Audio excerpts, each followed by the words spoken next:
Good morning, everybody, and good afternoon if you're watching in Europe. This is the Backmarkers F1 Show live stream for the 2021 Italian Grand Prix qualifying watch-along stream. So glad to have you guys with us for this stream as we're doing a little bit of a pre-show before qualifying gets underway at the top of the hour, 12 p.m. Eastern Time, 6 p.m. local time in Monza. And to help me break down all the action and everything going on in Monza is, of course, Tyler McDonald. Good to have you along for the stream. Fun qualifying watch along. Of course, this is the fun weekend with qualifying and then the qualifying sprint race tomorrow and then the actual race on Sunday. So jam-packed weekend, but we'll have everything covered here on the Backmarkers F1 Show. Yeah, absolutely. This is a very busy weekend as only 1 hour of free practice one this morning, and then they're already on to qualifying this afternoon. So it's going to be very, very busy, but also very, very interesting to see the way that the order has shaped up. So what we're going to do is we're going to go through the free practice one times. We're going to talk a little bit about all the driver market news that happened, and then that will lead us up into really quickly the qualifying at the top of the hour. So I'm sure it will go by really, really quickly. Of course, if you are in the chat room, just say hello from wherever you're watching around the world, and if we're making sure you're getting our audio and our video, so let us know if there's any technical issues, and we'll try and resolve them on our end. But let's dive right into the free practice one numbers. We got them up in the middle of the screen right there, as you can see. I got my screen also on the side here that have all the timings as well. And really interesting kind of free practice, but it's kind of sort of maybe what we expected so far from going to what has been historically a Mercedes racetrack, as Lewis Hamilton set the fastest time this morning. And interestingly enough, a 0.4 of a second gap to Max Verstappen in second, and almost a half a second gap to his teammate Valtteri Bottas, who rounded out the top three positions. And actually, interestingly enough, Tyler, I'm just going to check the tire performance, but I believe Hamilton did set that on the medium tire, so it's a pretty rapid pace so far shown by Mercedes. Yeah, I'm wondering if they're doing a split strategy again during practice where they have different setups or wings on the car. You saw that before in races before the summer break. It hampered Lewis, and then it was changed so that Lewis got the better end of the stick. So I wonder if that's a scenario they're doing right now with Valtteri, just trying some different setups out. And clearly the one that Lewis has on is working very well. Yeah, and just looking at the tire performance here, so you have Lewis Hamilton, who, if this is accurately correct, had did all of his stints on the medium, so the yellow medium C3 tire. And then Max Verstappen, who it looks like did his best time on the soft tire. He did 2 stints on the soft, and then did another 2 stints on the white sidewall medium or white sidewall hard tire, and also the medium as well. And then Valtteri Bottas also seems like he only used the medium tire, if this is accurate. But just keep that in mind as we were just kind of combing through some of the highlights as we got onto the air. Now, the other interesting thing that you mentioned before we got on was the rapid pace shown by the 2 Aston Martins. You got Lance Stroll up in 4th, and his teammate Sebastian Vettel up in 6th place. So it seems like Mercedes power is pretty good around Monza. Yeah, it does. And I mean, we've always known the Force Indias, then the Racing Points, and of course now it's Aston Martin to be very slippy in the air during a straight or through a straight line, and how good they are in the straights. They've been like that for a long, long time, that whole team. So it doesn't surprise me that Aston Martin is up there, but it's definitely higher than I expected them to be. I mean, Lance Stroll in 4th is very impressive, 3/4 of a second back from Lewis Hamilton, with Pierre Gasly in the middle of those 2 Aston Martins. So very impressive for them, and hopefully they can have that continue during qualifying. And then, of course, you have the home team, Ferrari, which I've tried to try to be decked out in as much as Ferrari gear as I've got. Of course, not so popular in the last couple of years, but we thought we'd brought it out for their home race. We were struggling for a little bit of pace, which we kind of expected from them, of course, with the sort of engine setbacks that they've had in the past couple of years. You got Carlos Sainz, who did manage to get into the top 10, coming in at 7th place, but his teammate Charles Leclerc further down in 11th. So it doesn't seem like Ferrari will have the greatest pace to set around their home track. And now just rounding out the top 10, Fernando Alonso for Alpine in 8th, Daniel Ricciardo in 9th, and then Max Verstappen's teammate Sergio Perez rounding out the top 10, but he was 1.1 seconds behind the leader, Lewis Hamilton. They did do a lot of laps in this morning, of course. It is a short track, so typically the pace around Monza is very, very quick, and you're able to get in a lot of laps. But yeah, very, very intriguing, I think, to set up this qualifying session.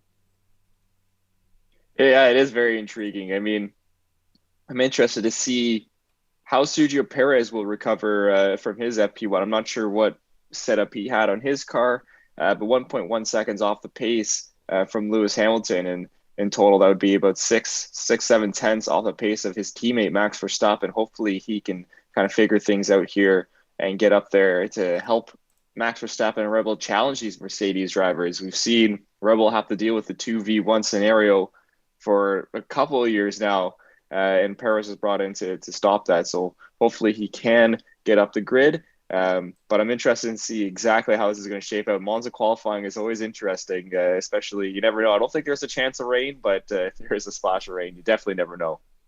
Yeah, no rain for this session. It's looking nice and mix of sun and clouds, but it should stay dry for the whole weekend, actually. But just to add to your point, we've already seen in free practice one a lot of lap times being deleted for track limits, of course. So the main areas for track limits that are of concern are, of course, turn 1. So turn 1 has the sort of escape road of the bollards that you have to kind of slalom out of.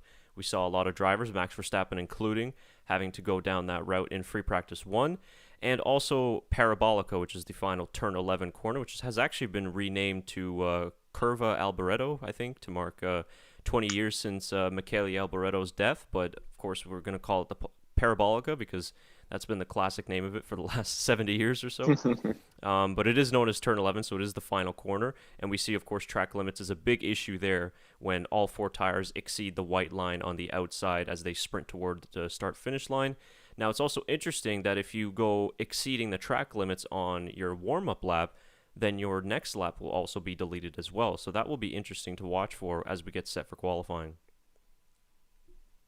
Yeah, it will be. I mean, you're going to have to be pretty tidy throughout your warm-up lap and, of course, your actual lap. So it'll be interesting to see how strict they will be. We've seen in the past maybe the discrepancies in the FIA and their penalty giving. So hopefully they're maybe not strict, but just consistent for this weekend's race, and see if they continue on during the race as well. Yeah, absolutely. It was much more easier in Zandvoort when we had the grass and gravel, so we were able to quickly identify what the track limits were. But yeah, and I was just kind of showing this video here from the F1 Twitter. We see this was a big issue last year, or no, 2 years ago as well, with the backing up in Q3 and drivers trying to get track position.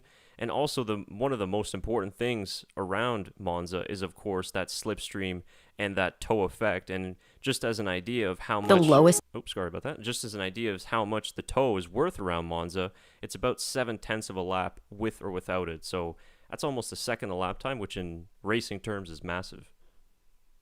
Oh, absolutely. It's massive. And we always see that teammates trying to help each other out a little bit.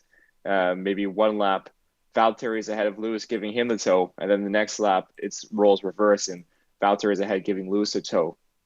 So I'll be interested to see what teams go that way and what drivers maybe get a little selfish and try to go against that team and making sure that they get the best result as possible. Yeah, for sure. And one of the good news is so far about the weekend is that the visor cam is back. We, of course, saw it on Fernando Alonso at the Belgian Grand Prix.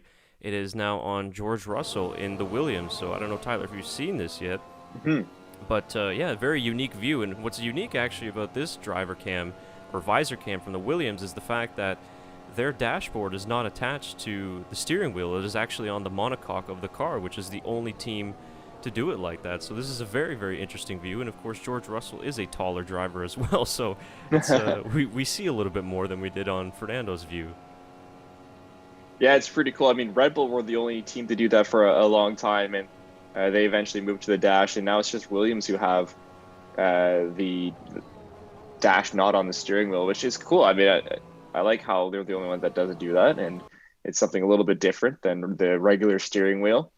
Um, but it's such a cool view, and we've seen this, Chris. I know you watch IndyCar, and I do as well. The visor cams are unbelievable in that sport, and it's nice to see that they're starting to come in F1 as well, and teams are opening up to this whole opportunity of giving a driver's eye point of view on the racetrack. So pretty cool, and I hope that we get more of this to come, and of course better looking driver or visor cams. The ones in IndyCar are phenomenal, so hopefully we can continue that with F1. It feels like it's been quite a long overdue, right? With just Mm. the amount of technology F1 has, and they usually have plenty of cameras for the broadcasting of the race. I think more so than IndyCar, because Formula One has a dedicated team to broadcast the races, whereas IndyCar uses NBC crews and things like that. So it's nice to finally see it. I wonder if we're going to see it in qualifying and the race. I know we didn't in the case of Fernando Alonso. Of course, it was a very wet session anyway. But if this is a trial for 2022 and beyond, I think it's going to be a really great addition to the races. And just to follow up on the dashboard scenario on the Williams there, I was hearing Damon Hill, I think, was commenting on it that it was because Williams didn't have a budget to attach it to the actual steering wheel. I don't know if that's true or if that's accurate, but maybe now they'll have enough money to put it on the steering wheel itself. I don't mind it. I just like it off. It keeps them a little bit different. I mean, I would keep it that way if I were them. Um, but hey, I don't think it really matters where the dash is as long as the dash is there, right? Yeah, exactly. I guess it's a little bit trickier if you're turning, right? Then you don't see Mm. maybe what's on that, but you make your adjustments before the corner and there you go. Yeah, So, that's a good point. yeah, continuing on the Williams theme, we got a little bit of time here coming up on less than 20 minutes to go at the start of qualifying for the sprint qualifying session tomorrow. And let's talk a little bit about all the driver market news that went down earlier this week. Probably one of the busiest driver market days or weeks in the history of Formula One, because we really had the domino effect of the week beginning by Valtteri Bottas announcing that he will be departing Mercedes after 5 years to sign with Alfa Romeo for 2022 and beyond. And then that domino effect was followed by the announcement of George Russell being confirmed at Mercedes to line up alongside Lewis Hamilton for 2022. So let's start with the two Williams and Mercedes drivers. What do you think of that move? I know we've been expecting it for quite some time, but first of all, how do you think Bottas and Alfa Romeo relationship will line up? And then also, how do you expect Russell and Hamilton to get on? Well, it's going to be interesting to see the relationship first with Valtteri and Alpha. I mean, like I said in the podcast, I think that Valtteri will go and like to be the number one driver and the driver to have a little bit of input on the car. Of course, he's been behind Lewis for so long now. I'm sure it's going to be refreshing for him to be able to go into a team and not boss his way around, but have some assertiveness and have some um, input onto the team being the number one driver. So I'm sure for him, he's excited. Of course, you never know with the 2022 season coming up. Alpha could have the best car in the field. We just don't know that with the crazy regulation changes that will be happening.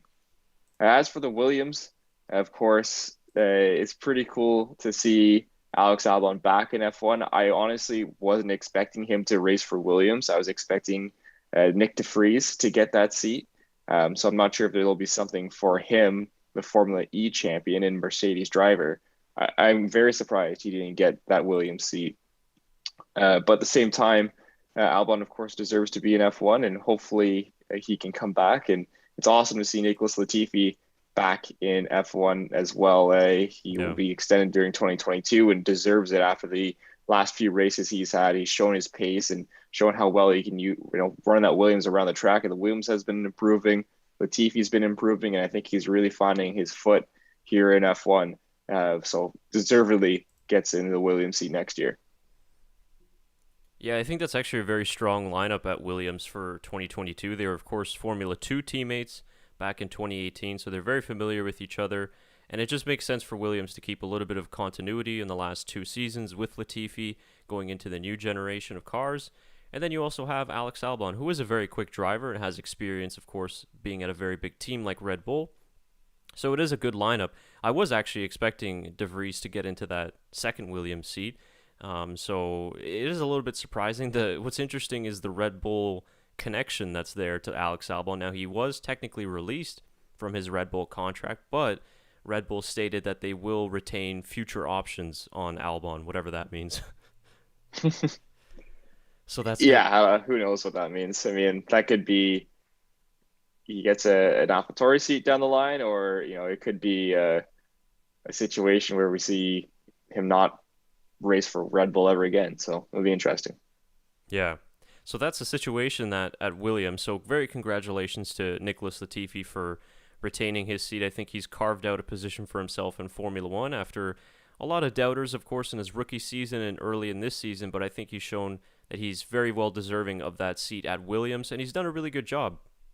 I know Russell's kind of stolen all the headlines, rightfully so, but to go up against such a tough teammate, I think he's done a really good job in the races. So I'm really glad that he's got a seat for next season. And then, of course, George Russell finally moves on then to Mercedes after many, many years of speculation, and of course joining the Mercedes development program way back in 2017.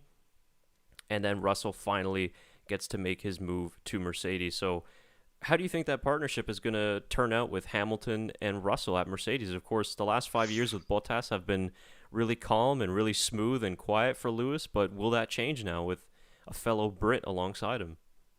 It's going to be really interesting, Chris. I mean, you have George Russell who won't back down from a fight, and could be a really good stretch for Hamilton into being who's going to be the top of that team. I mean, Lewis Hamilton's a living legend, but George Russell is so up and coming and has shown so much pace during his qualifying sessions. Half the races on the Grand Prix qualifying almost sets who's going to win the race. There's a lot of tracks like that. So for George, it's going to be very interesting to see how he approaches next season, whether he's going to take a year and learn from Lewis and learn the new car and try to set his foot, but at the same time not taking too many risks, or is he going to go full out? I'm winning the championship, which I'm sure if any race car driver will probably say that, and battle Lewis for the championship. It's going to be really interesting to see how the pace matches up. We've never seen them race in the same car together, even though George was in a Mercedes car last season.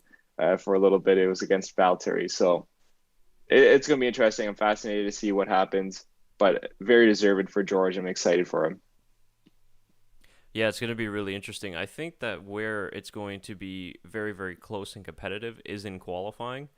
And as we've seen, Russell has been a very good qualifier in the Williams. So just imagine what he'll be able to do in a more competitive car. But I think that in terms of the races, it's going to take George quite a long time, I think, to match Lewis Hamilton. This is just my opinion.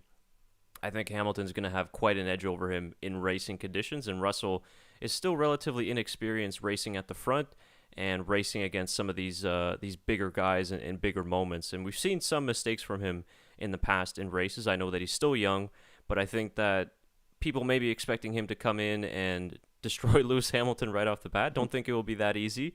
But it's kind of interesting the dynamic between this move and when Charles Leclerc joined Ferrari in 2019. I look at it as being somewhat similar with, Sebastian Vettel, of course, not winning world championships for Ferrari, but being a championship contender, multiple-time world champion, and then this young guy coming in and essentially just taking over the team in the span of half a season. So I wonder if it's going to happen like that at Mercedes, or if Lewis is just going to shut all that down very quickly. Yeah, it will be very interesting. And just a comment in the chat from Sven, Latifi has been improving for sure these last couple of races. Is Mick Schumacher confirmed for Haas next season, by the way? And he hopes not. Well, nothing is confirmed. He did sign, him and Mazepin both signed multi-year deals last season. So he technically does have a contract for next year and will be racing in F1, but not confirmed whether it's with Haas or possibly with Alfa Romeo. That I'm sure will be, um, I guess, confirmed to us in the next couple of weeks. But we don't know just yet which team he will be racing for, but will be in F1, which is good for Mick Schumacher. I'm not sure you say I hope not because you don't want to see him in a Haas and you want to see him in a better car, or if you don't like Mick Schumacher. But I think Mick Schumacher is going to be a fantastic race driver down the line. Chris? Yeah, I would agree with that too. And according to the official F1 graphic, he is confirmed along with Mazepin for next season. Of course, I guess that doesn't really matter or mean all that much. It could change. But that's the question, right? With the second Alfa Romeo seat is who's going to line up alongside Valtteri Bottas. We know Nick De Vries has been rumored for that seat, but it's going to be tough with his Mercedes connection. Another driver that's been thrown into the mix that's actually looking like the likely one is the Alpine Academy driver, Guan Yu Zhou, who seems like is actually going to be able to get that Alfa Romeo seat. He's got a lot of financial backing from his Chinese investors, so it seems like he's going to be coming to Alpha on a 1-year deal. And then Tyler, like we discussed recently in our podcast, I think the again, I'm always struggling to say Theo's last name. Portier. Yes, thank you. The very young, talented F2 driver. I think they were going to give him another year and then possibly bringing him 2023. So just rumors at this point, but I think we should find something out in the next week or so. Which is interesting because then where does that leave Mick, right? Of course, he has a lot of financial backing too from all his sponsors. So it'll be interesting to see where everything lays out in the next few years with Mick Schumacher and the other drivers that can come up. Yeah, it's going to be really interesting. I mean, obviously he's been having a lot of issues with his teammate Nikita Mazepin, and it's a rough rookie season, right? But if Haas can kind of get their act together and get themselves up back to where they were back in 2018, then I think he should be okay. But he's got plenty of time left, so even if he stays at Haas, I'm not too worried about him. So we're coming up on 8 minutes to go before the start of qualifying. So if you guys are new to these types of live streams, basically what we're going to do is in the middle of your screen, you're going to have the live timing that we're showing from Formula1.com. So you'll see all the lap times and the leaderboard. It is slightly ahead than the world feed, so you might be getting a little bit of a spoiler before you see what happens actually on the TV. Now, of course, we can't show actual any F1 footage because of copyright issues. But if you're watching your F1 TV or Sky Sports feed at home, we will try and sort of sync up the timing, so we'll let you know exactly where we are on our F1 TV feed, and then hopefully we can kind of sync it up so it's not too bad, and then you guys will be able to follow along with us as we're going to be doing our commentary and also answering any of the live chat questions or comments. So yeah, feel free to comment in the chat.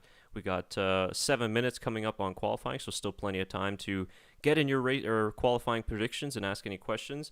I just wanted to give a quick shout out as well because he is currently up on the screen right now, and Robert Kubica, who's filling in for Kimi Räikkönen for the second race weekend in a row. We didn't really talk about Kubica in our Dutch GP recap podcast, but I think that he's very well deserving of some props after that race because he did a really good job coming in after. He did, and he kind of threw a shot at Williams as well. I'm not sure if you heard that, oh yeah, Chris, but he said, "Oh, it's nice. It was nice to be in a race competitive car," which was a little bit of a shot at Williams. But fun fact about Kubica being in the lineup: that means the only double-digit or number not on the grid is 66. 11 Perez, 22 Tsunoda, 33 Max Verstappen, 44 Lewis Hamilton, 55 Carlos Sainz, 66. There's no one right now.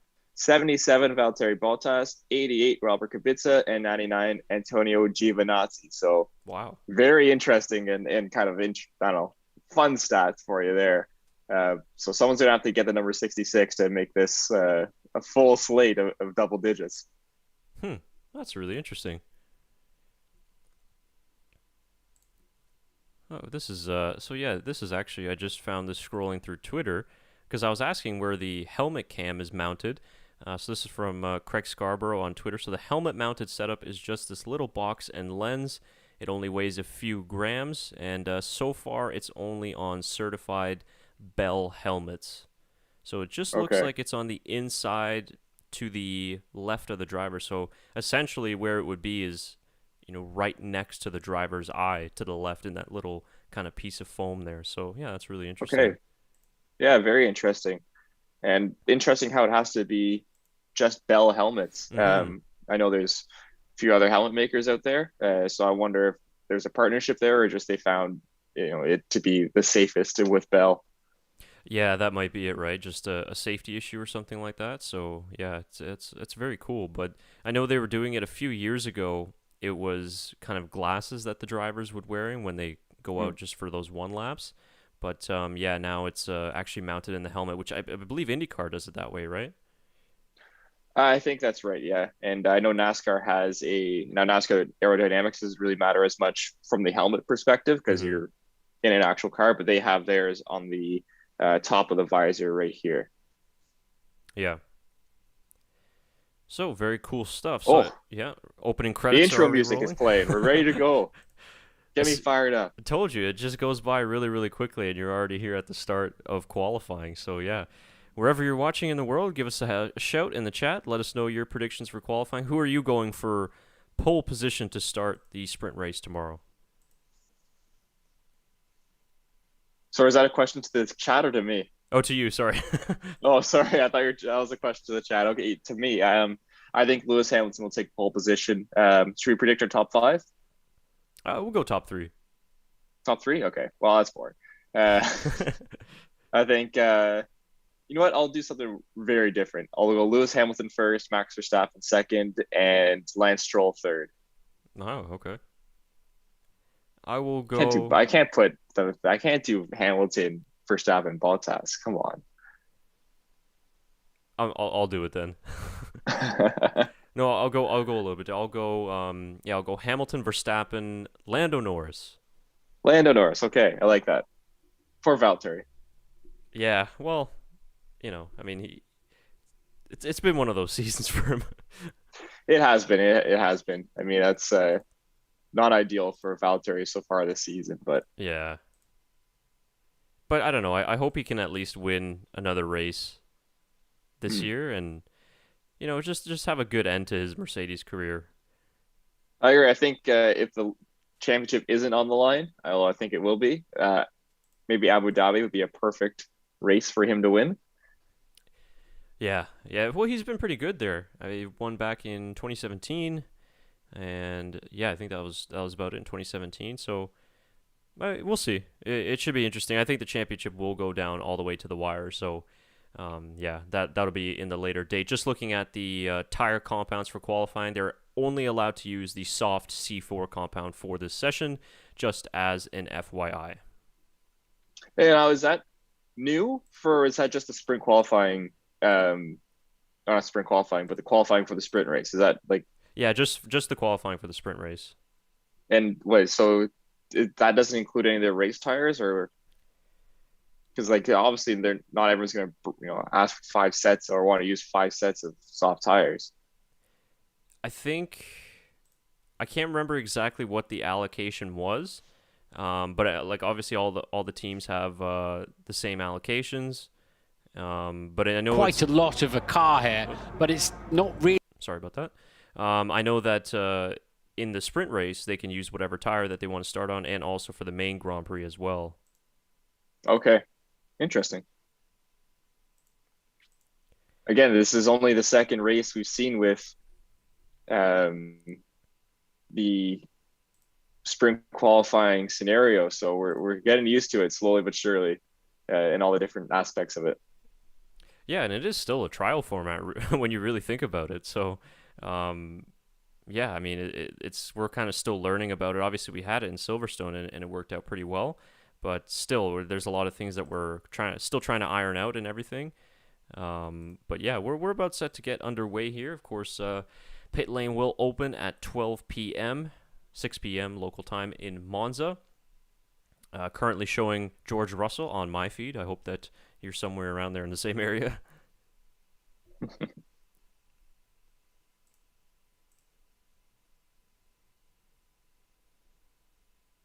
So let's see if there's any last minute social media updates. I see Oscar Pastari get the F2 pole. Is that what the Yeah. good?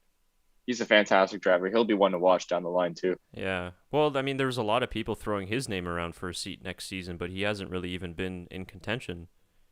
Yeah, I know. I don't think next season is the right season for Pastari, but maybe down the line, I could definitely see him. Well, there's another driver we talked about a lot last season was Robert Schwartzman, Mm. and he's not really in the mix at all for a seat either.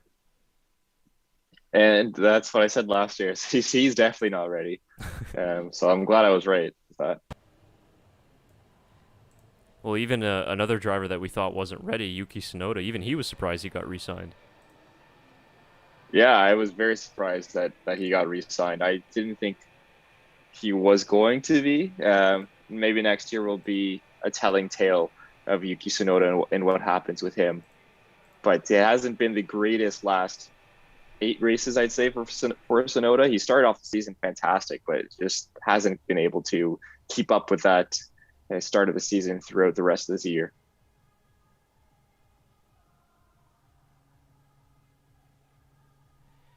Okay, so the session is currently underway. Q1 is all set to go in Monza. So currently on my screen, I've got a time of 17, 24, 23, 22, 21, 20, 19. So just to give you kind of an idea of where my feed is yours kind of roughly in the same area there, Tyler? Well, I've got one. I got 2 here because I got my big 65-inch TV on, and I've got my F1 TV stream on. And they are about let's see 8 seconds apart, and you're right in the middle of both of them, so Okay. We're roughly about seeing the same thing, so yeah, pretty similar.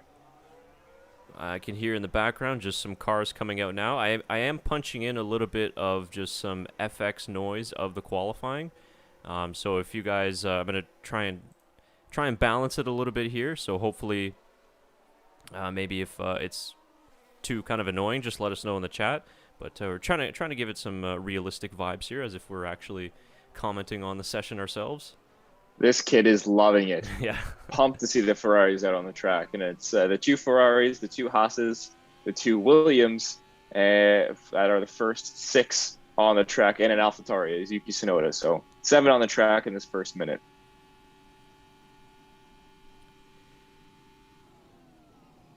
So Carlos Sainz's first home race as a Ferrari driver.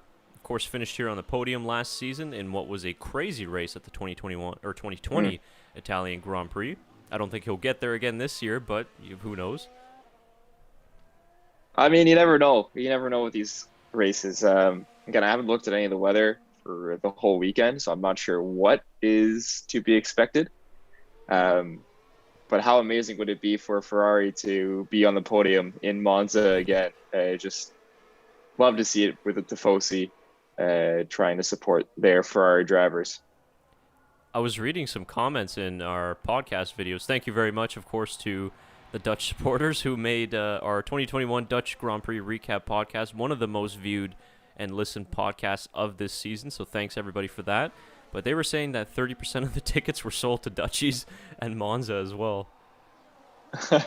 That's phenomenal. I mean, good for them for traveling, and it's a season for them to do it with Max right in the mix. So who knows what next year will bring? So you got to do full support this year. Charles is starting his lap. I think he was the first one to start. So yeah, currently approaching the turn 4 and 5 chicane, the Della Roggia chicane, and this is a very tricky corner here because if you take too much on the entry into 4, it's going to compromise the exit on 5. If you see that gravel trap there, and these 2 corners honestly don't look that hard, but Lesmo 1 and 2, one of the 2 hardest corners for me on the F1 2021 video game, but just such an awesome racetrack. Oh, it is. It's legendary. One of the races that you have to go see, and just the speed that comes out of Monza is unbelievable. So just awesome to see F1 here, and I'm glad that hopefully they leave us with an interesting race. I'm glad they're trying the sprint format here because I think it's going to be a really interesting track with the sprint format. Yeah, I think this is a perfect racetrack to do it. And qualifying is always very rapid and very interesting around this track anyway. As we about to see Charles Leclerc set the first flying lap of this Q1 session. Of course, he goes P1 with a 122.8. His teammate Carlos Sainz pips him for P1, just a little bit quicker with a 122.4, 3/10 up on his teammate Charles Leclerc. So that's a very good lap there from Carlos Sainz. He's always very quick out of the box. Latifi with a really impressive lap time. And so same with George Russell, 122.7, 2/10 behind Carlos Sainz. So I'm sure Charles Leclerc will be looking for a much better lap than that. But Latifi and Russell very close together in P3 and P4 right now. Yep. Yeah, just going to refresh the timing in the middle of the screen. I think the last time we did a stream for this, it froze midway through, and I never noticed. So not making that mistake again, as we see Max Verstappen also currently flying out of the final corner at turn 11.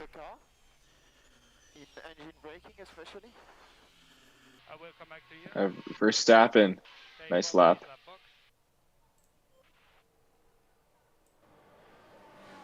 Norris is on a pretty hot lap here coming up. Lots of purple and green mini sectors. Just another purple mini sector in sector 3. So I think he's going to pit Verstappen here. Mm-hmm. And yep, oh wow, by 4/10. That's a great lap from Norris. My P3 might actually come true. Hey, my 121.6 is very impressive.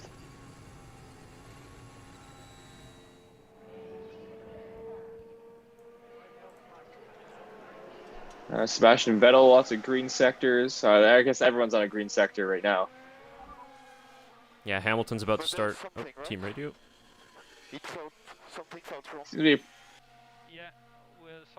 Yeah, it seems to be a problem. Charles Leclerc with his engine braking. Mm-hmm. So that's not good.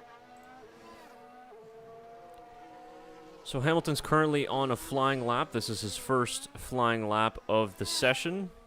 So we got the first sector best time of a 27.2 by Lando Norris. Let's see Hamilton 2/10 up on that.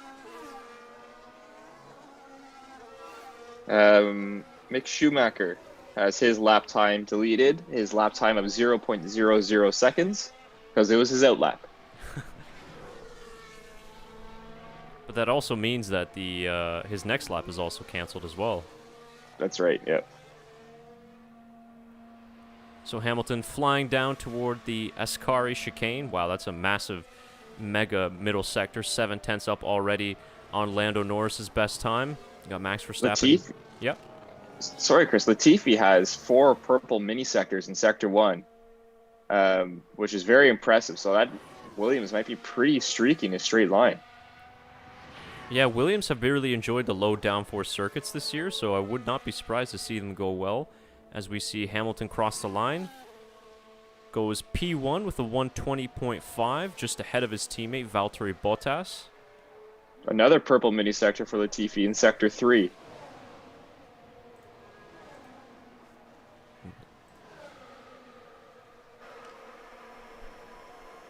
Oh, that only puts him P11 for Latifi. I'm surprised. I thought that was going to go a lot higher than what it did.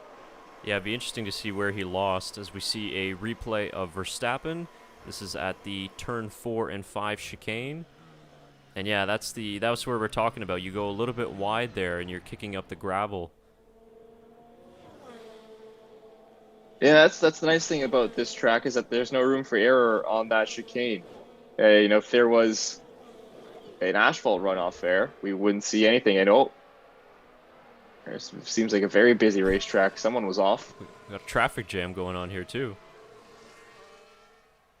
I hope no one's on a hot lap.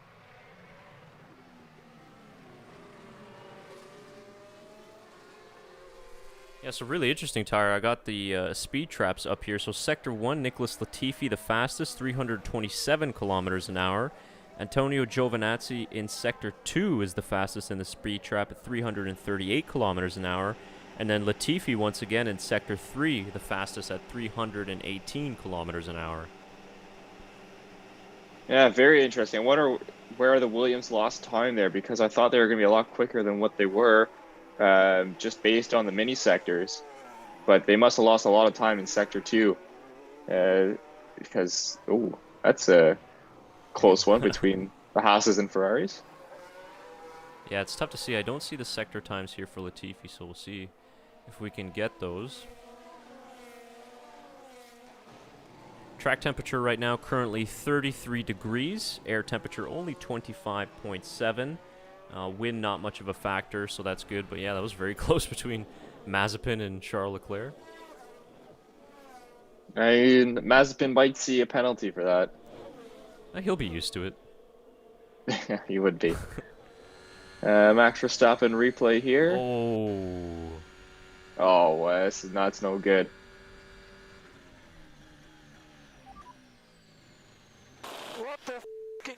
So that's where we saw all the traffic. I said, oh, someone came off. Well, Max was going through. Wow. And caught all that traffic. So that's unfortunate for Max. He was not happy. And look that. at it again. Oh my God. I just feel like this always frustrates me about Monza is just how, I don't know. I feel like with all these teams and all the technology, they'd be able to figure this out by now to get themselves a gap.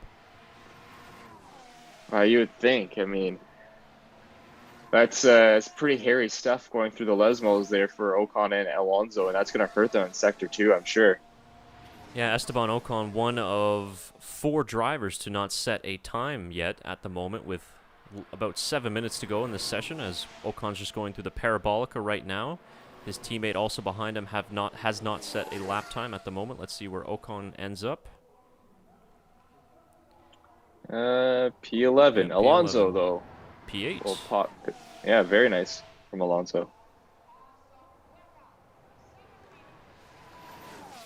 Pierre Gasly with good improvement in Sector 2, but not improving at all in Sector 3.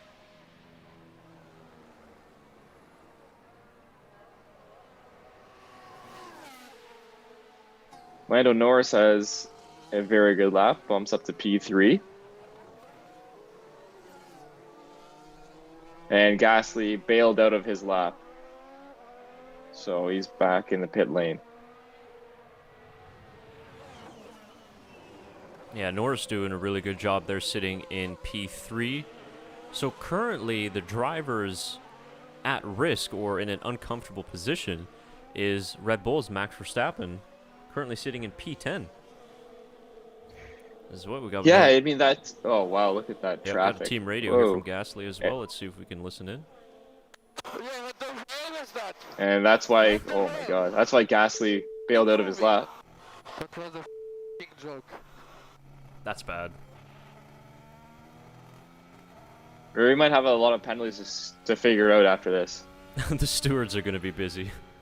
Yeah, they are going to be. And that's going to be interesting to see for the last few laps in this Q1 with all this traffic, whether or not we see, big teams lose out on time. And the Williams are going out on an outlap right now, and I think they're doing that to avoid this hectic chaos that is going to happen in the last 2 minutes of qualifying. They're going to have to, because we just seen Carlos Sainz go up to P3, and he was in the drop zone just before then. So we're seeing some pretty good track evolution going on at the moment as well. As Max Verstappen's on a flying lap again. He goes P3, 121.0, but still 4/10 behind Lewis Hamilton. Yeah, it should be enough to get him through to Q2.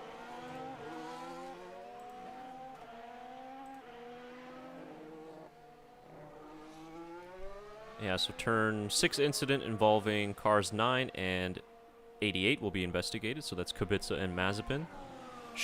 Surely won't be the only one. No, definitely not. Definitely not.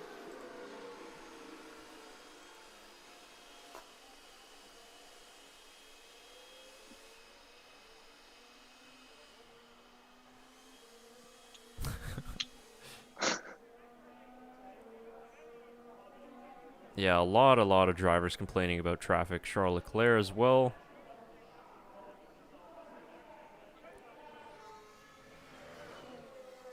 George Russell 1/10 off to the cutoff of Esteban Ocon in P15.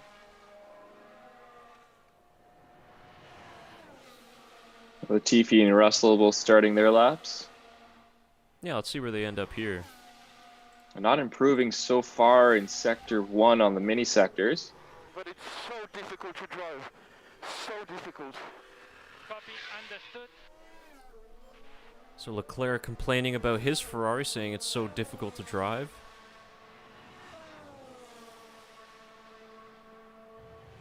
A 27.2 for Latifi and a 27.1 for George Russell in Sector 1. Seems like in the previous lap for Latifi, he did lose some in the middle and the final sector. Yeah, they're both improving in the middle sector right now. 27.5 for Latifi, 27.4 for Russell in Sector 2. So Russell looking to be in better shape right now than Latifi. And I believe he's also getting a tow from Latifi, so that may help a little bit. Mm-hmm.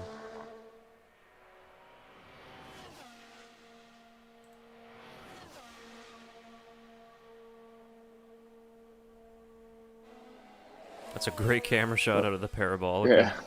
Yeah, it really is. Latifi pops up to P12, well, now P13, Russell to P11.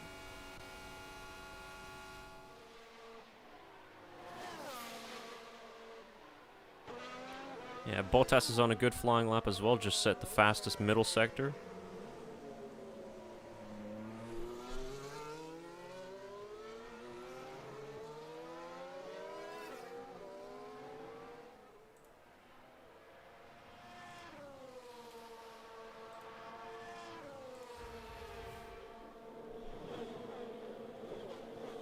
Okay, my stream froze.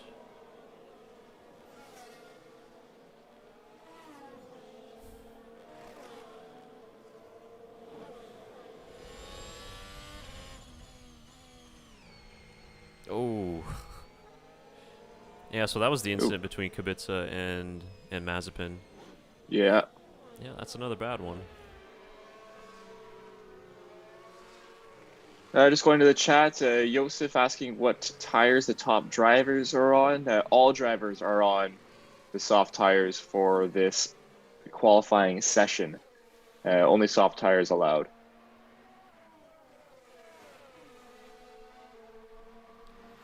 Yeah, and this Q1 is almost over as well. Less than 5 minutes to go. Be interesting here. There's going to be lots of traffic. Oh, man. Copy, Mick needs to get a move on. Understood, I'll pass it on. Mazepin complaining about the pace of Schumacher in front of him. Schumacher and the other 15 drivers ahead of him. Yeah, and they're all bunched up now, heading down to the Parabolica just to start their laps. Oh my goodness. This is going to be a mess. Wow.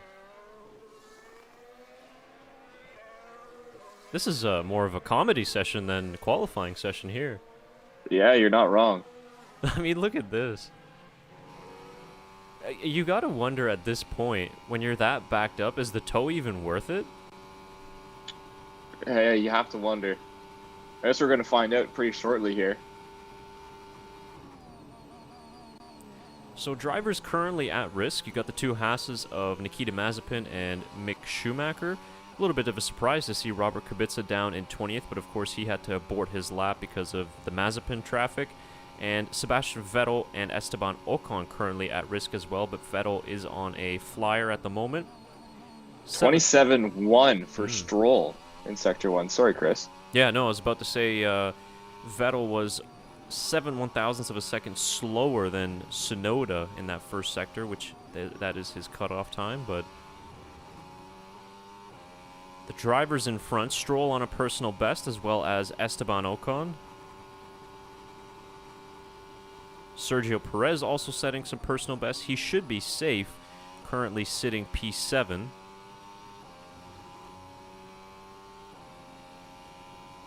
A lot of drivers on personal best here. It's going to be really interesting at the end. Latifi doesn't improve, and I think that's going to do him too well.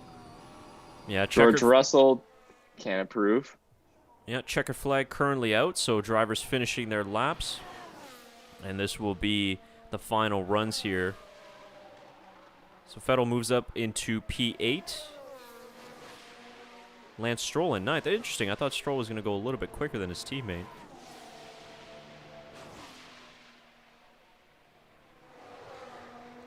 Look at Antonio Giovinazzi driving for his future up into P5 Wow. for Alfa Romeo. Fantastic lap. Lando Norris goes third once again, even though he didn't make an improvement in his final sector, but that's still a very strong time. Currently ahead of the Red Bull of Max Verstappen, so that seems like that is it then for Q1. All the drivers have crossed the line and eliminated out of Q1. You got the two Williams, George Russell, Nicholas Latifi, the two Hasses of Mick Schumacher and Nikita Mazepin, and also Robert Kubica, who unfortunately did not make it out of Q1. Yeah, I mean, maybe the 5 you were expecting to be out in Q1 there.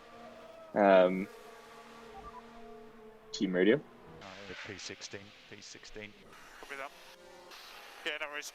I think we've got a good car for tomorrow, so no drama. So George not too worried about his P16.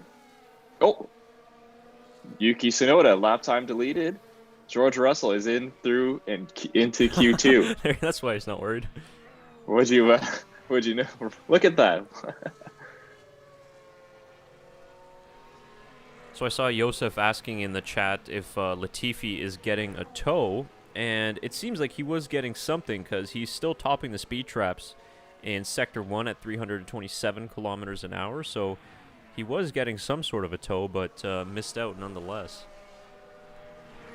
I will say there is maybe the greatest thing ever that has happened, and that is Nikita Mazepin in Q1 had a purple mini sector at the start of Q3. Mazepin went purple. Unbelievable. It's the first for everything. That is the first for everything. Not another team radio. Yuki, we got track limit on 11. Unfortunately, we are P17. What? Really? The thing I like about Tsunoda is he's honest. You get the honest reactions from him. Yeah, that's true. You do get the honest reactions from him.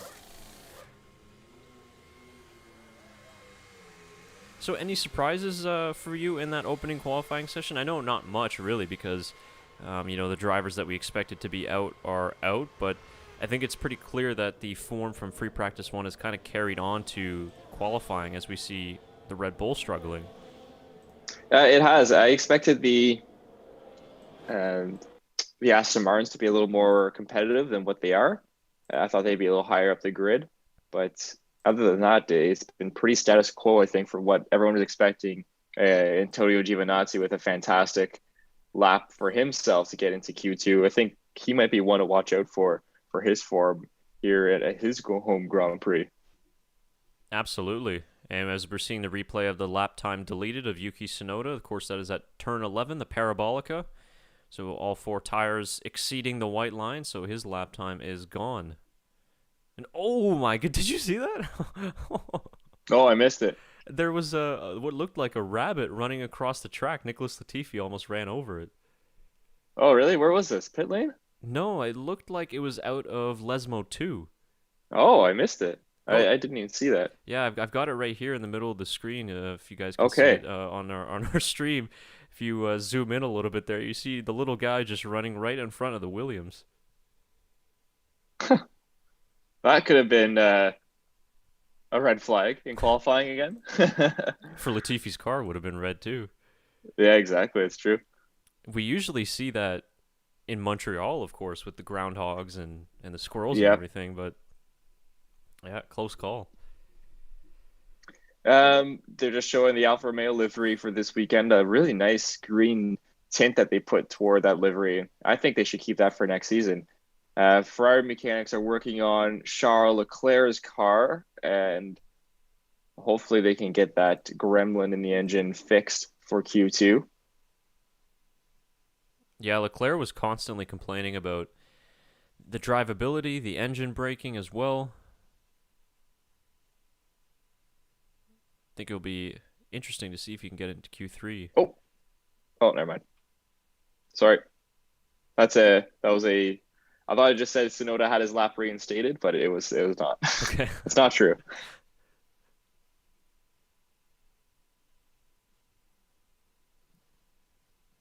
Yeah. I think traffic was insane. I wonder if we're gonna get a repeat of Q3 when we see those drivers backing up, but that was essentially almost half the grid backing up all the way into the parabolica.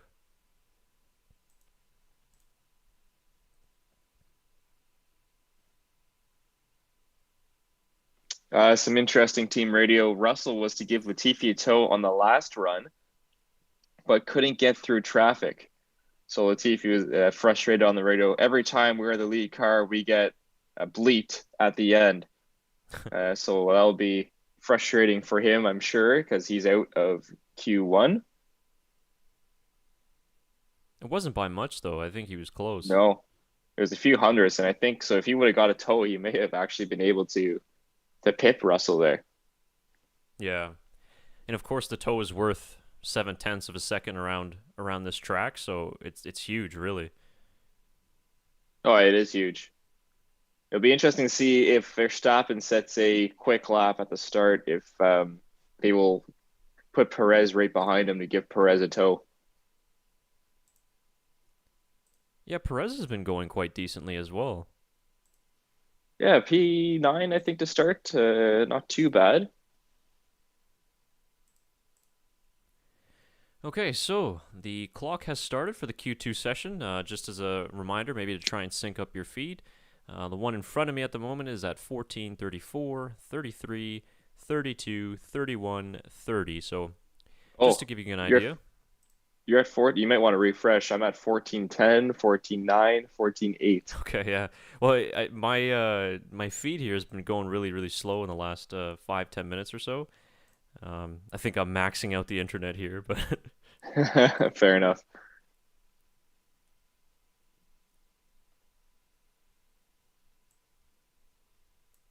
All right, so we're underway here for Q2. Both Red Bulls, the first one's out on the track. Yeah, I think that's a smart move. Everyone will follow. Yeah, I think everyone's going to be following here out on the track, so it's going to be a very busy start of Q2. Yep.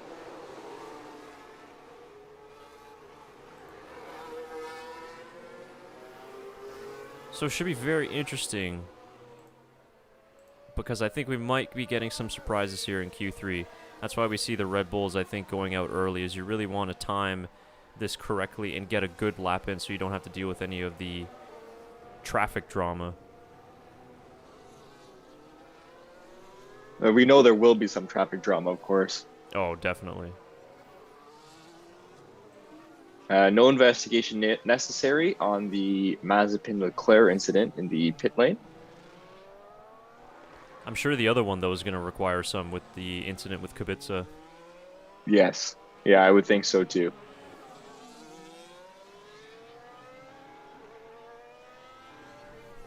So Charles Leclerc is back out on the track, so it seems like whatever problems he had, they've at least mitigated because he is out.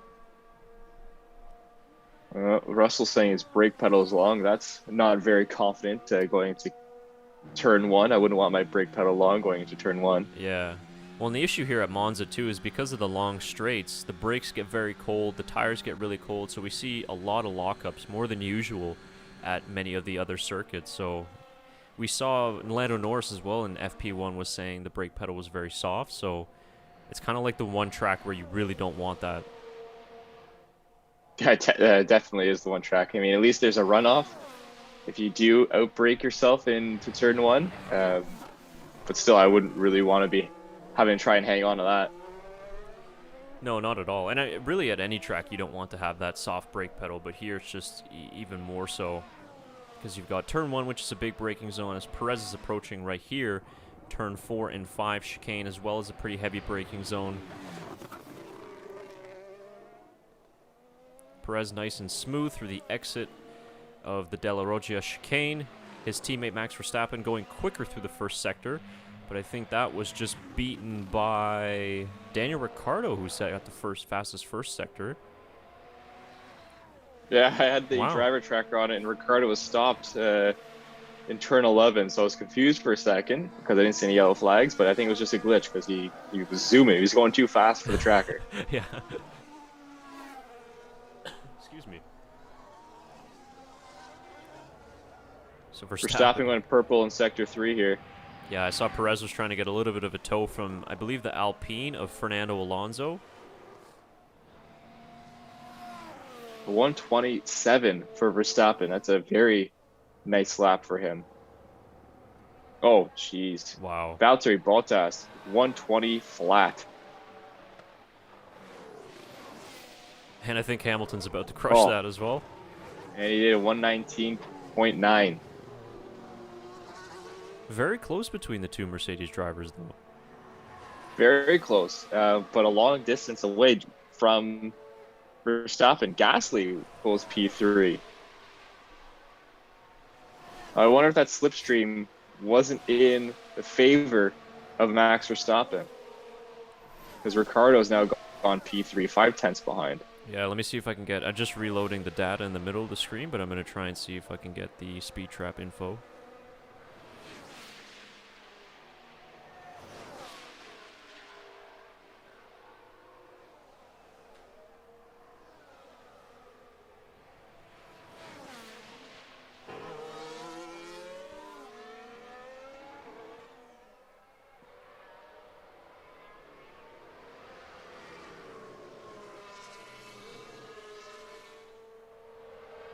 Yeah, so only 9/100ths of a second separate Bottas and Hamilton.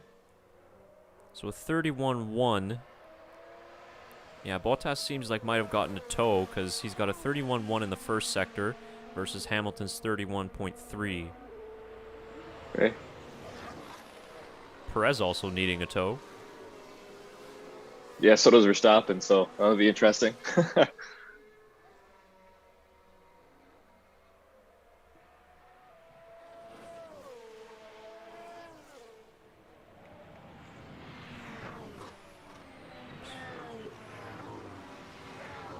Alonso about to set his lap, and nope, he aborted. He's in the pit lane.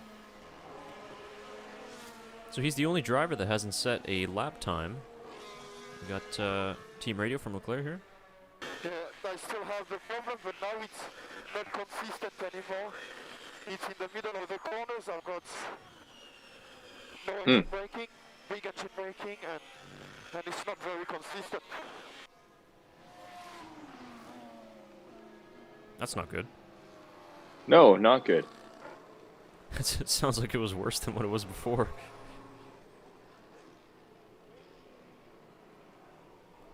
So everyone is in the pits. Like you said, Chris, Alonso, the only driver not to set a lap time, and I wonder if that had to do with traffic or what, because he seemed to be on a decent lap.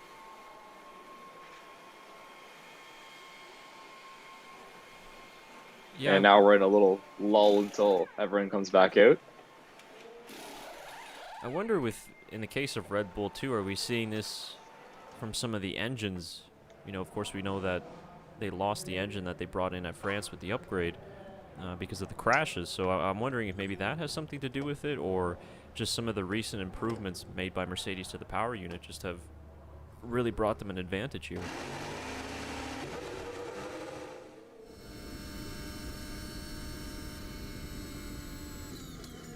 So now I'm a little confused. Our friend of the show, Chris Bedlin, has tweeted, Bottas has taken a power unit and will start Sunday's race from the back of the grid, but hashtag Dutch Grand Prix on it.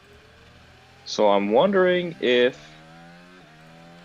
this is an old tweet that he accidentally tweeted, or if it's the wrong hashtag. Let me see if I can find it here. I got the Twitter feed up now.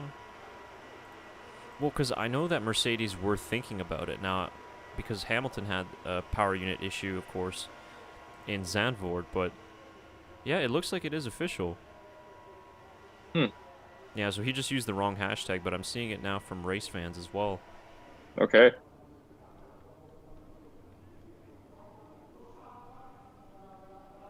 Well, because Red Bull, I mean, they're probably going to need to take one as well. And it doesn't seem like they're going to do it this weekend. Soon. Yeah. I mean, depending on where they start, if they're starting more at the back of the grid and Bottas is taking one, maybe you take one as well.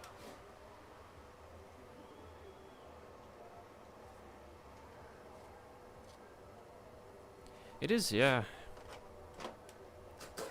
That is an interesting development, though, because we saw last week in the race, right? 2 Mercedes versus 1 Red Bull. If Red Bull don't take an engine penalty here, it could make their weekend a little bit easier. Not saying that they'll be, they'll have the pace for the win, but if they can maybe do 2 Red Bulls versus 1 Mercedes, they could flip the script.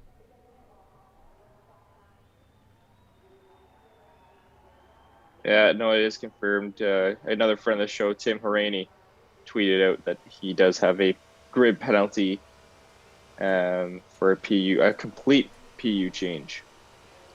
Yeah, that's his 4th of the season.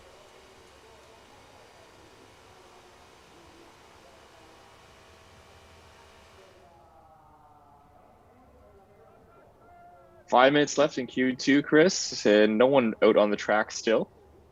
You got to wonder when the queue will start and when the chaos will start, because it's going to get very messy very quick with all these cars. Yeah.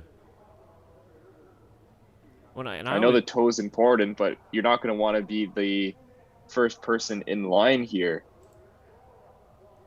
cutting the air for everyone. Well, I always felt that a good idea would be if, right now, let's say your team like Ferrari, who are kind of a little bit on the outskirts of possibly getting out of Q2, why not just send them out now together and get a clear track and then do the tow that way? Yeah, and you just do 2 laps, fuel the car for two hot laps. Yeah. Because, probably in about 90 seconds or so, they're all going to come out at the exact same time, and we're going to get a ton of traffic once again. Well, remember when Charles Leclerc took pole here, how he backed everyone up and got pole position because no one completed the lap in time. Yeah, so, exactly. I mean, we could have stuff like that happen again.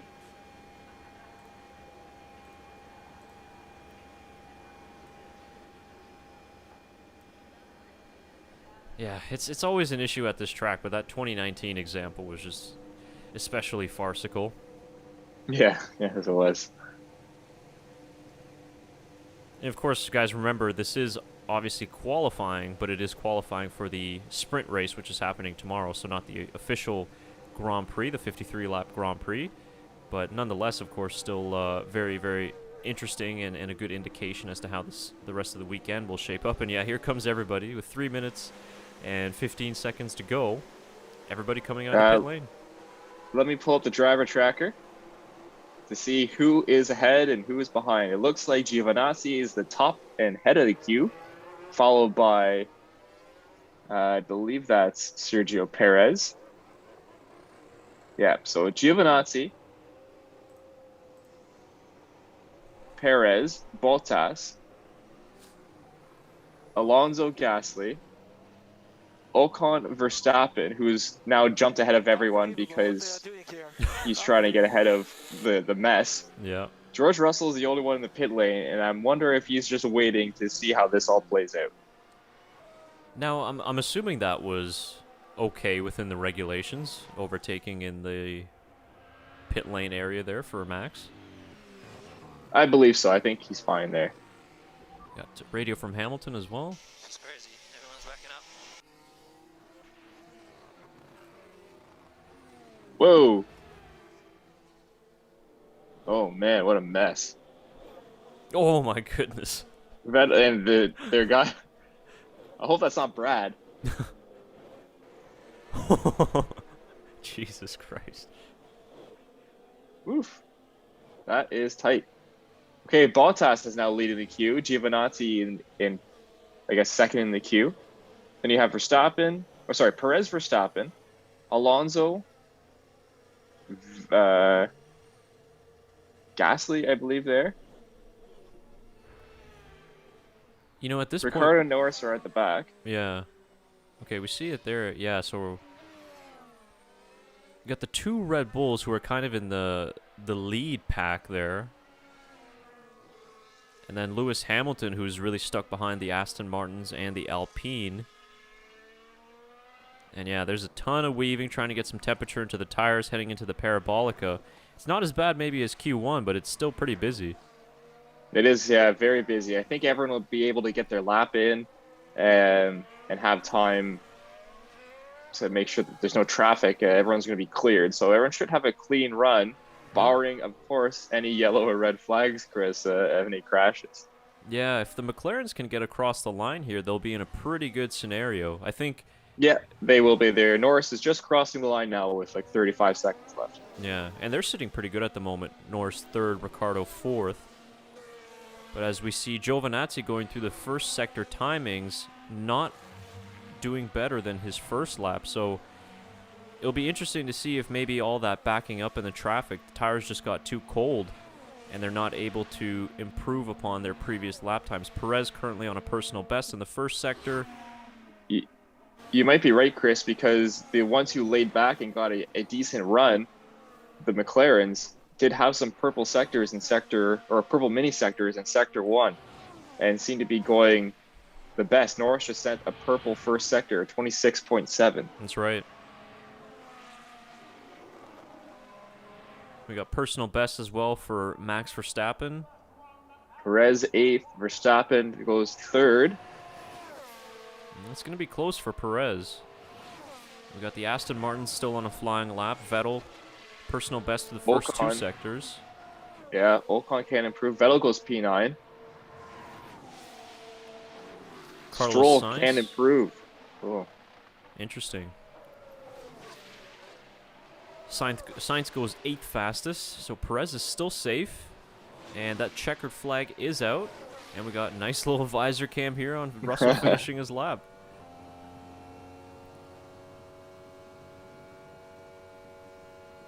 Wow, nice lap from Lando Norris. 10th behind the Mercedes. A 120.059. Yeah, his teammate Ricciardo safe as well, down in 5th. Another good lap time there from Pierre Gasly, sitting in 6th. Another one by Giovinazzi as well in P7. Yeah, great job from Antonio. And Leclerc with all his problems too, getting through to Q3. Almost 2/10 safe to the cutoff. But very good nonetheless for Ferrari, of course, after a very dismal 2020 Italian Grand Prix. Get both cars into Q3, so nice job from them.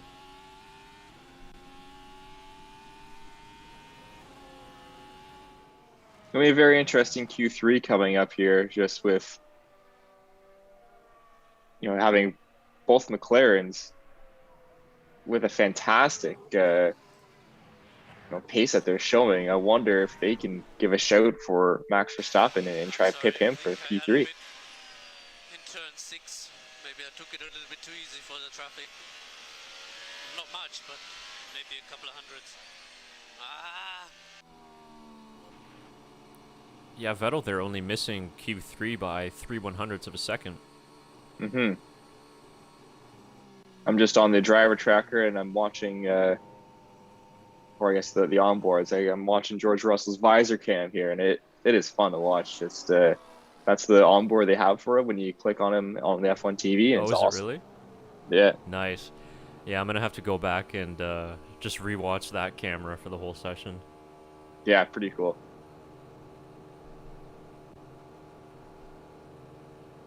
And this is a great angle, too, seeing this camera in the pit lane, just like how busy and how tight the pit lane is. Very busy, yeah, and all the red lights that are flashing, and it's pretty interesting, but I'm glad they're finally bringing this in. It's something that I'll be looking to see who has a driver cam for each race and probably watching their onboard. Yeah, no doubt. I really hope they do it for the race. I think they will.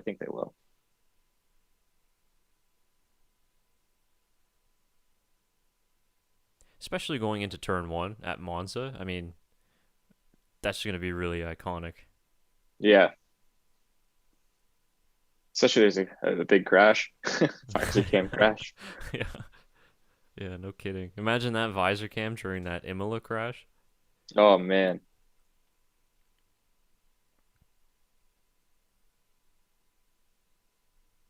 Yeah, good point here by Chris Medlin that Antonio Giovinazzi could be the lead Ferrari power driver at the end of the session.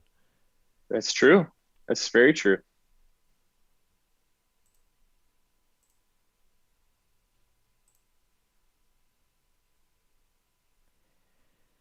So who do you think's going to get the top three here? Are you still sticking with your earlier predictions before the stream started?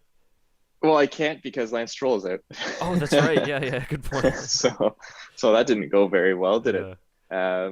But I guess I can change it, and I'll go Bottas, Hamilton, Verstappen. Wow, okay. Think Bottas is going to get the better of Lewis. I think because I don't think it will matter because he's starting the back of the grid anyways. Yeah. And I want to be a little different.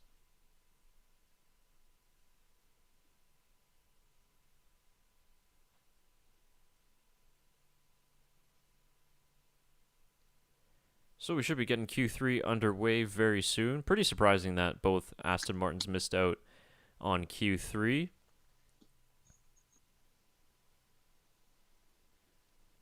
But I think No, I'm very surprised as well, Chris. I thought they'd be a little faster from what their their qual or practice yeah. session was. Well, and the other thing to note here, just seeing the crazy picture from when the cars were exiting the pit lane, is that this might not even be the final grid for tomorrow's sprint race because of all the potential penalties and I'm sure fines that will be dished out. I mean, there was a ton of incidents that happened, not just in Q1, but Q2 as well. Yeah, no, that's very true. It will definitely be. We'll have to have updates going on to see what the final grid is going to be for tomorrow's sprint race.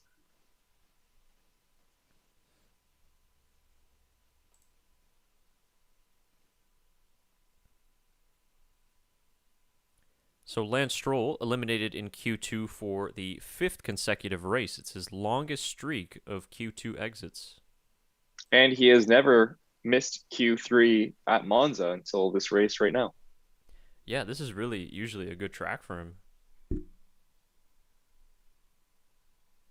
Maybe he needed a wet session in order to... Maybe.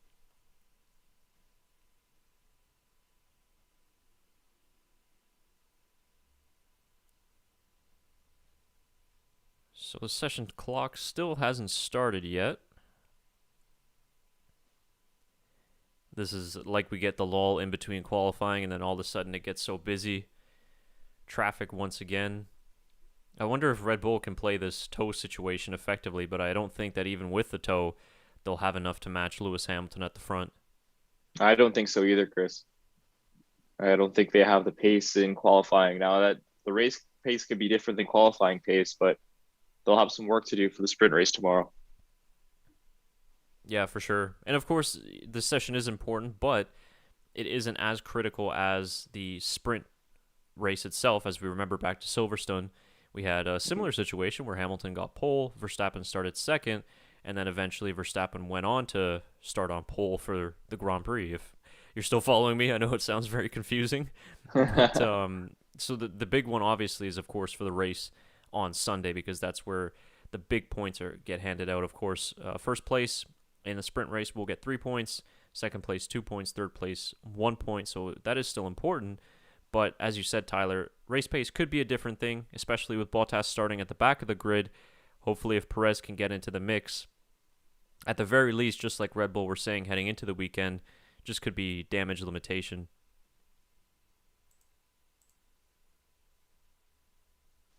So the clock has started. Q3 underway. All right, here we go. So we'll get the timing back up. So the two Mercedes coming out again, leading the front of the queue.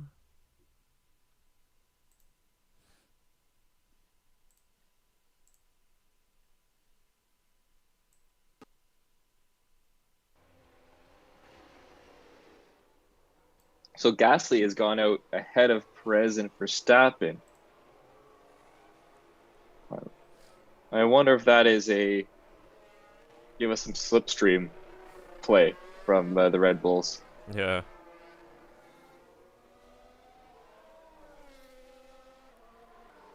Well, it's tough for Gasly because he's out on his own with his teammate getting out Yeah. in Q1. I'd say watch out for the McLarens. They could really time this correctly. They did a good job of it last time. I mean, this time, right now, Ricardo's ahead of Norris, so I presume that Norris gets a slipstream on this lap, and Ricardo would get it on the last run. But I could be wrong.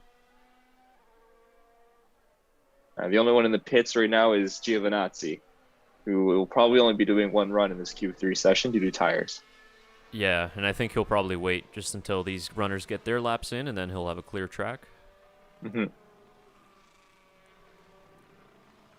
So once again, McLarens are at the back of the queue. The Mercedes are at the front of the queue, and then sandwiched in between, we got the 2 Red Bulls and the 2 Ferraris. So here comes Valtteri to start his first lap in Q3.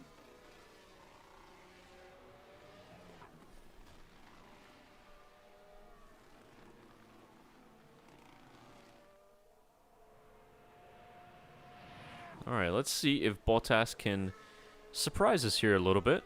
Speed trap 300 and, was it 33 kilometers an hour?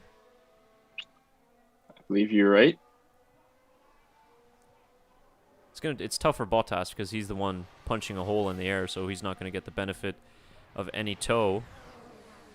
Well, Lewis is pretty far behind him. Moza, I think that was just a little bit too much gravel on the exit there of 5.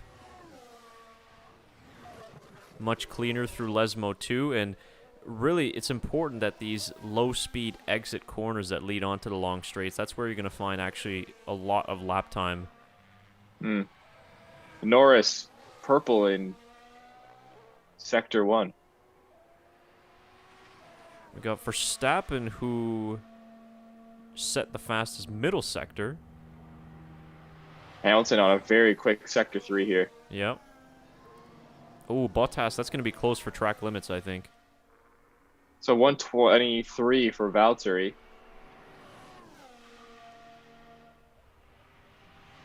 Yeah, Hamilton goes quicker there. Well, interesting. That's a very good lap then from Max Verstappen. Wow. Where did that come from? A nice toe from Pierre Gasly. That's where that came from. Yeah, good point.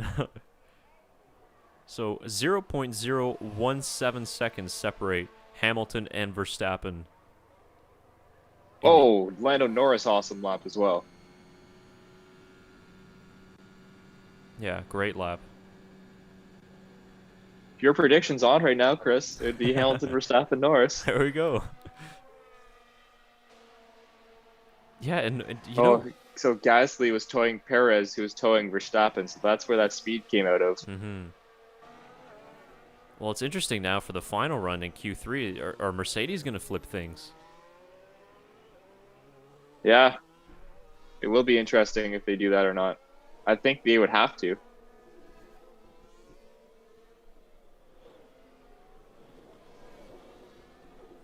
Although, what does it matter? Because Valtteri has a penalty anyways. Right, but that penalty is... Okay, that's going to be for the sprint race, right?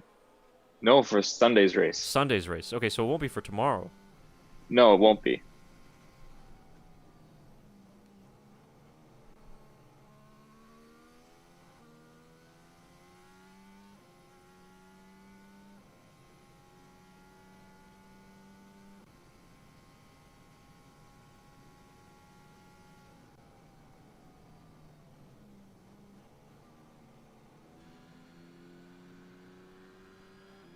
Well, it's going to be a very interesting end of Q3 here, Chris. I mean, the McLarens, it's going to be roles reversed this time. Norris will be towing Ricardo, I believe. They play the team game.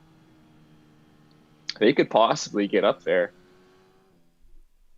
Yeah, I mean, Lando's only 6/100ths of a second off of pole position, so...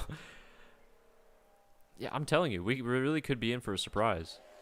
Yeah, I think we really could be. Because if they time the tow correctly, or if Norris even gets, you know, more of a tow in the correct areas, and let's say Hamilton or Verstappen make a mistake where they can't improve on their own times, like it's it's kind of like Imola at the beginning of the season where Norris was on pace for a pole. That's right.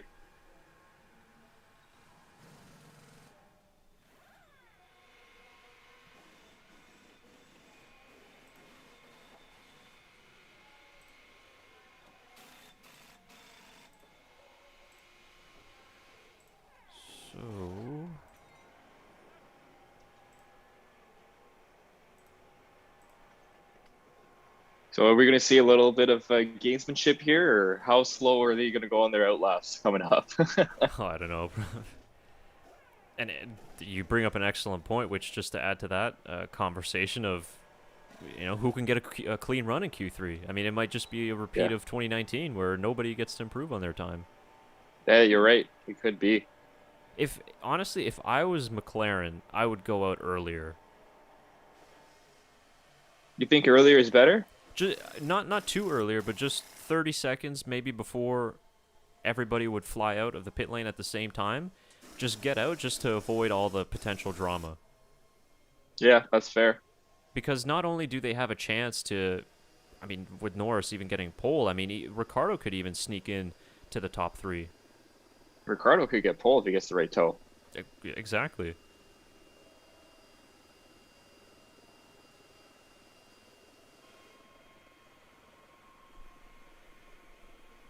Oh, Emerson Fittipaldi in the McLaren garage. For those who don't have the video and are wondering why Emerson Fittipaldi's name got brought up all of a sudden.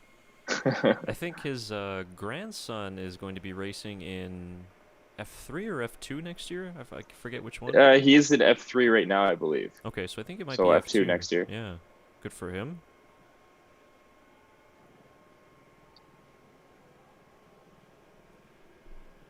Yeah, and just surprising of Q1, Q2, we saw such a gap between Hamilton and Verstappen, and now it's less than a tenth of a second. So a little bit closer than what we expected. I mean, it was 4/10 after Q1, but I think that Red Bull played the toe the right way. I don't think Hamilton got much of a toe, of course, being behind Valtteri Bottas. And it'll be I'm going to interesting. be interested to see. I'm going to pull up the driver tracker here as all the teams start coming out to see who's going to be ahead of who. Yeah, here we go. So we Let got, the games begin, Chris.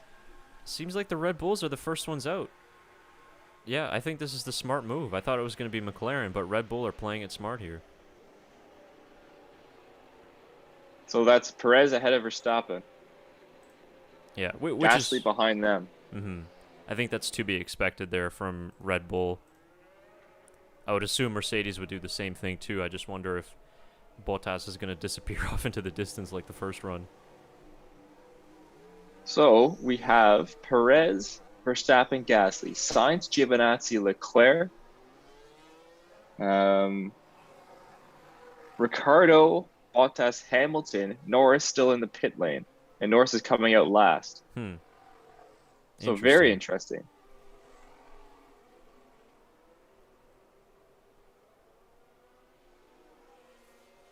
Yeah, so Mercedes maintaining the same formation they did on the first run. But I think Hamilton will need to be just a little bit closer to get more of the toe off of his teammate.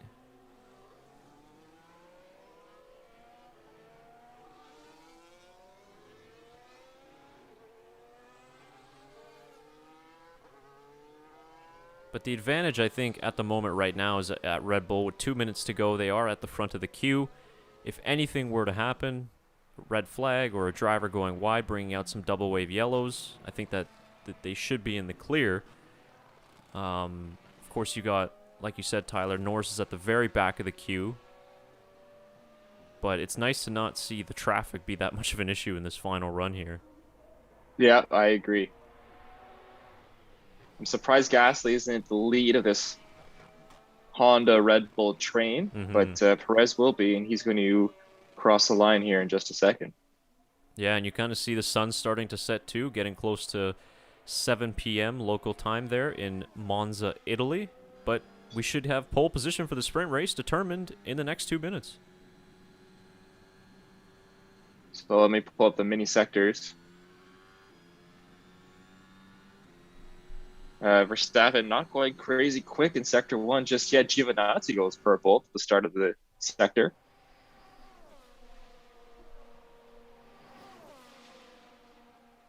These are some great shots with the sunset. Yep. Oh, Verstappen beautiful. not going quicker. Valtteri Bottas looks like he set the fastest first sector. Giovinazzi 26.8 first sector. Giovinazzi's on for a great pace here as well. Yeah, Gasly purple in the second sector. Ricardo 26.7 sector 1. Bottas goes fifth, quickest in sector 1, 26.6. Hamilton setting a personal best in the first sector and the second as well, but no purples.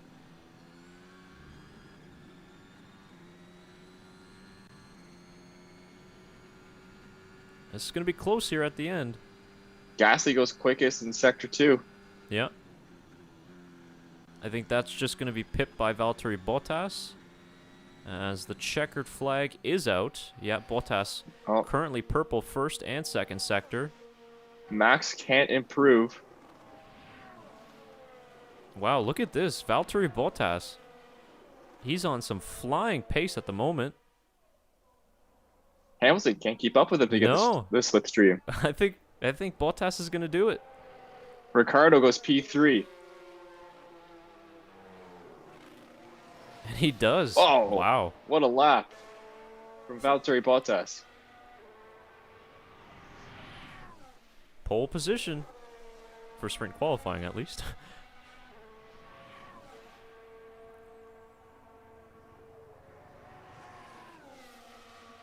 Oh, what an interesting development there from Valtteri Bottas. All of a sudden... I did say before Q3, Bottas could pull. Yeah, you were spot on. Wow. Very impressive from Valtteri. Yeah. And you just see the difference from the first and second runs. Now the gap to Max Verstappen, 4/10. Bottas team radio here.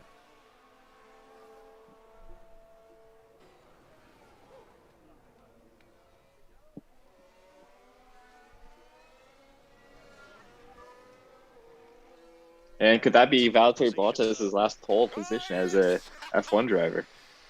Yeah. You never know now.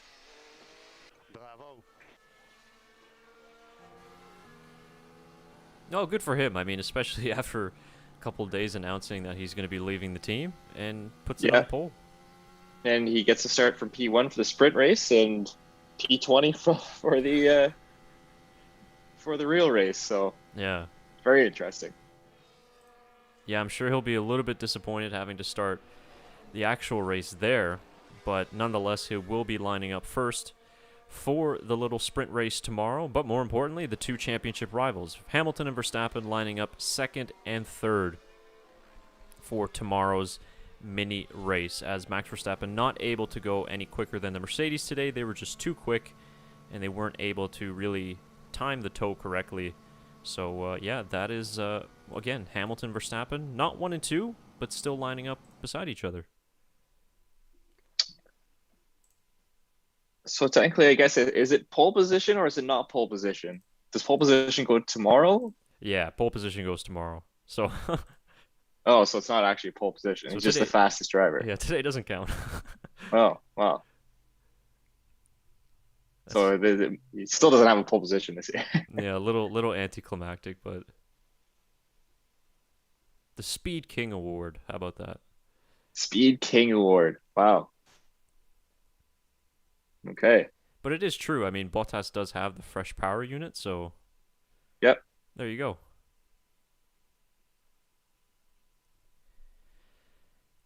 All right, so let's take a look at the rest of the grid here as we wrap up this session.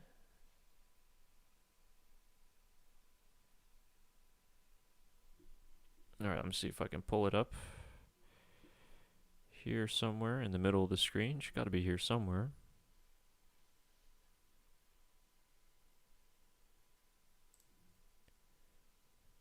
See Verstappen and Norris.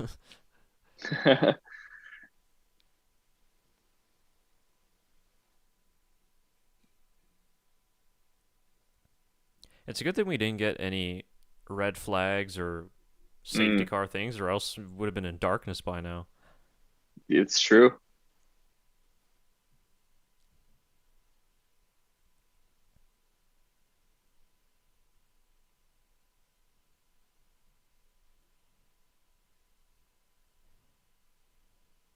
So, looking at the provisional starting grid for tomorrow's sprint qualifying race, of course, not confirmed yet because there's a lot of penalties that might be coming with what happened in Q1 and Q2.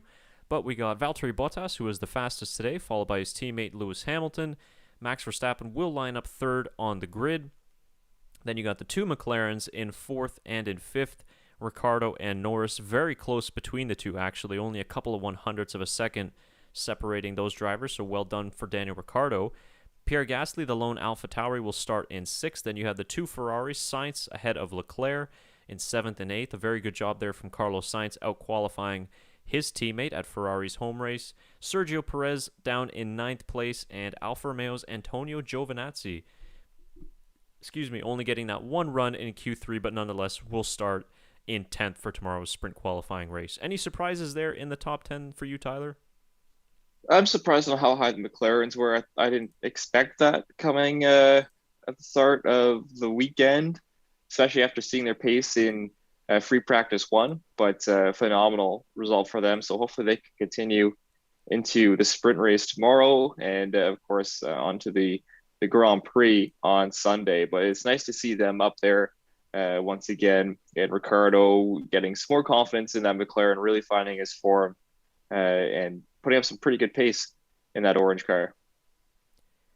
Yeah, and before we wrap it up here and get on with the rest of our Fridays, it's going to be an interesting little start to the race tomorrow, of course. You know, Monza turn 1 and 2, very tight. We usually see a lot of action going on in there, and the main story obviously being the championship protagonists, Max Verstappen and Lewis Hamilton. You know, tomorrow they want to keep it clean, of course, because you've got the race coming on Sunday, but as we saw in Silverstone, it is important where the drivers will start, but we've also got Bottas's grid penalty, so I think it will be in the back of the mind of the drivers that P1 isn't necessarily the goal, because if you finish P2, you're going to be starting Sunday's race on pole, so it's going to be a very interesting balancing act in these sprint races like we saw in Great Britain. Yeah, it will be a very interesting balance. And we all, like you said, know Monza turn 1. Well, put a sprint race into that perspective. It's going to be very interesting to see how it all turns out. But it's going to be interesting. I'm excited for tomorrow. It's going to be an awesome race. And hopefully there's enough drama that we have something to talk about, and it's an exciting race, but not too much where we think these sprint qualifying formats are silly. So hopefully we get a nice, perfect balance. Yeah, absolutely. So that wraps up qualifying for the 2021 Italian Grand Prix sprint race, which will go down tomorrow morning Eastern time and afternoon over there in Italy, and it'll be a very, very interesting and exciting session. Of course, stay up to date on social media as well for any developing news regarding any penalties for tomorrow's starting grid because of all the action that happened. So this is the provisional starting top 10, of course, for the race. But yeah, of course, things will possibly change within the next couple of hours and even before tomorrow. So again, just a reminder, this is the starting grid for tomorrow's sprint qualifying race, and then the results of tomorrow's mini race will then determine the starting grid for the full 53-lap Italian Grand Prix. So, Tyler, any final thoughts from you before we wrap up and finish today's stream? No, none for me. I think we saw a pretty exciting qualifying. Very happy for Valtteri Bottas, and I'm excited to see how this all transpires tomorrow. Yeah, me too. I think it's going to be extremely exciting. Watch out for turn 1. I think maybe afterwards it might be somewhat of a DRS train type of a race, but let's see if any of the drivers outside of the top 5 are going to want to take some risks to try and start Sunday's Grand Prix a little bit higher. But a lot of very interesting developments with Bottas's grid penalty, and let's see what the other teams do as well. Well, that'll wrap it up for us for the 2021 Italian Grand Prix qualifying watch along. We really thank you for your support, and we thank you for joining us for today's stream. We appreciate you watching qualifying with us. Of course, follow us on social media. You can see the links on the screen as well, and you'll find all of that information in the video description down below. If you haven't done so already, subscribe to us on YouTube and hit that bell for notifications so you don't miss another live stream like this. I'm sure we'll do a couple of more before the 2021 season is over, but we really enjoy doing this, and then I think the next one we'll have Shaker on as well to get the full house in order. We will not be back tomorrow for the sprint qualifying, so no live stream for that, but of course we will be joining you guys next week for our Italian Grand Prix recap podcast. And yeah, Tyler, looking forward to doing that show with you guys. Yeah, it should be fun. Hopefully we have some dramatics to talk about to make it another fun podcast. Yeah, absolutely. All right, guys, thank you once again for your company, and we'll see you after the Italian Grand Prix. Have a good day.